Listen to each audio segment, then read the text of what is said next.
நீங்கள் ஏன் அரசியலில் நுழையக்கூடாது? உங்களைப் போன்ற ஒரு தலைவரைத்தான் நாங்கள் எதிர்பார்த்து கொண்டிருக்கிறோம். எல்லாருமே நாட்டில் இருக்கிற மக்கள் எல்லாமே அரசியலில் போக முடியாது.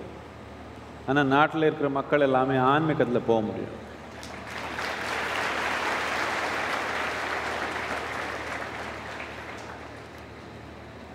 அதனால்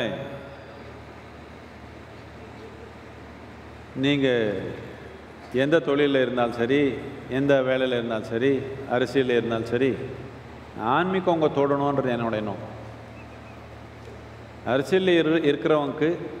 அரசியலில் இருக்கிறவங்களுக்கு ஆன்மீகம் கொடுக்கணுன்ற நோக்கம். ஆன்மீகத்தில் இருக்கிறவங்களே அரசியல் எப்போது தேவை, இன்னும் வரல.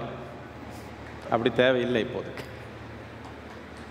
அரசியலில் இருக்கிறவங்க ஆன்மீகம் வந்தால் அரசாங்கம் நல்லா நடக்கும், மக்களுடைய நன்மை நல்லா நடக்கும்.